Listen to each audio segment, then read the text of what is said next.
Ethiopia. Kemudian berkatalah seorang malaikat Tuhan kepada Filipus, katanya, bangunlah dan berangkatlah ke sebelah selatan menurut jalan yang turun dari Yerusalem ke Gaza. Jalan itu jalan yang sunyi. Lalu berangkatlah Filipus. Adalah seorang Ethiopia, seorang sida-sida, pembesar dan kepala perbendaharaan Sri Kandake, Ratu Negeri Ethiopia, yang pergi ke Yerusalem untuk beribadah. Sekarang orang itu sedang dalam perjalanan pulang dan duduk dalam keretanya sambil membaca kitab Nabi Yesaya. Lalu kata Roh kepada Filipus, pergilah ke situ dan dekatilah kereta itu. Filipus segera ke situ dan mendengar sida-sida itu sedang membaca kitab Nabi Yesaya. Kata Filipus, mengertikah Tuhan apa yang Tuhan baca itu? Jawabnya, bagaimanakah aku dapat mengerti kalau tidak ada yang membimbing aku? Lalu ia meminta Filipus naik dan duduk di sampingnya. Nas yang dibacanya itu berbunyi seperti berikut. Seperti domba ia dibawa ke pembantaian, dan seperti anak domba yang keluh di depan orang yang menggunting bulunya, demikianlah ia tidak membuka mulutnya. Dalam kehinaannya berlangsunglah hukumannya. Siapakah yang akan menceritakan asal-usulnya? Sebab nyawanya diambil dari bumi. Maka kata sida-sida itu kepada Filipus, aku bertanya kepadamu tentang siapakah Nabi berkata demikian? Tentang dirinya sendiri atau tentang orang lain? Maka mulailah Filipus berbicara, dan bertolak dari nas itu ia memberitakan Injil Yesus kepadanya. Demikianlah pembacaan firman Tuhan.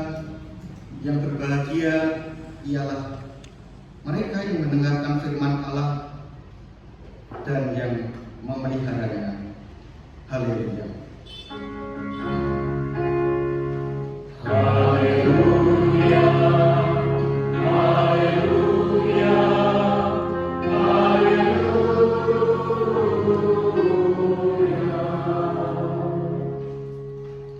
Shalom.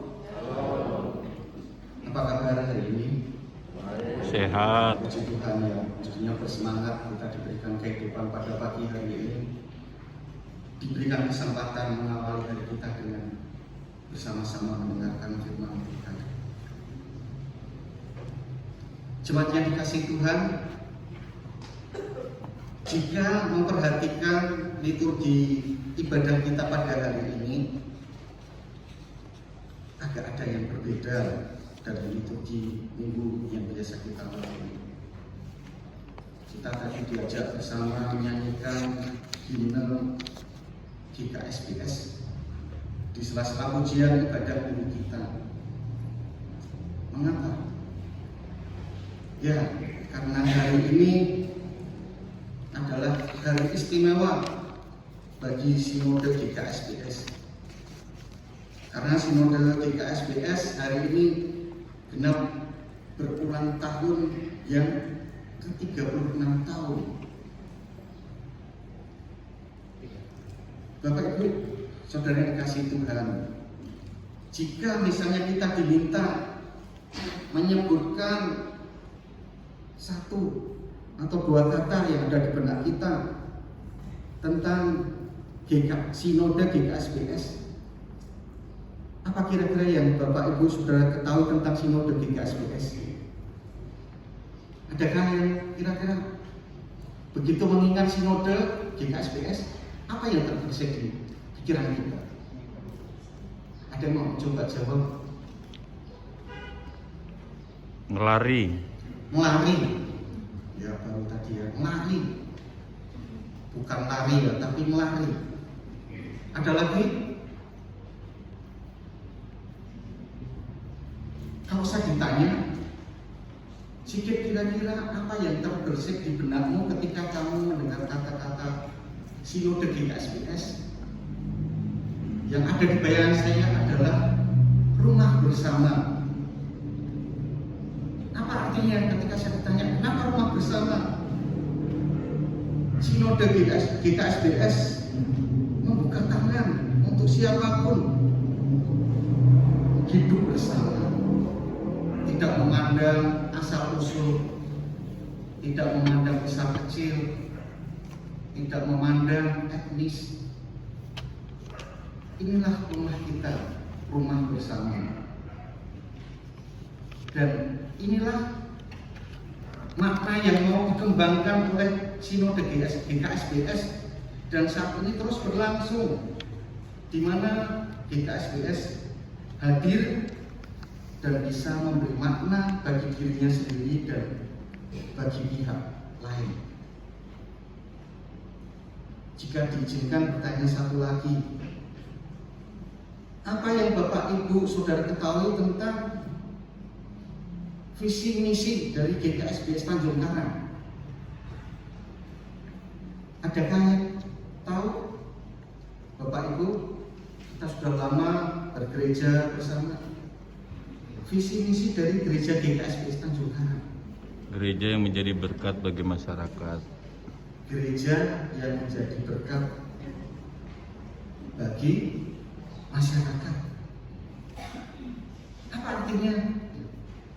GKSBS Tanjung Karang menyadari bahwa hidupnya itu bukan hanya untuk meminta berkat, namun juga menjadi berkat. Yang menjadi pertanyaan, sudahkah semangat itu juga dihidupi oleh baik gerejanya sendiri sebagai organisasi, atau juga sudahkah dihidupi oleh setiap warga jemaatnya? Gereja yang menjadi berkat bagi masyarakat, apakah ini sebatas cuma slogan saja, ataukah sudah dihidupi juga dalam kehidupan kita sebagai jemaat GKSBS Tanjung Karang? Jemaat yang dikasihi Tuhan, tema pokok atau pokok pikiran yang hendak dibangun sebagai refleksi bagi kehidupan kita melalui pembacaan firman Tuhan pada pagi hari ini adalah hadir dan memberi makna. Sebelum kita membahas refleksi tentang hadir dan memberi makna, saya mengajak kita semua untuk menyimak, membayangkan apa yang terjadi dan dilakukan oleh dua tokoh dalam bacaan firman Tuhan.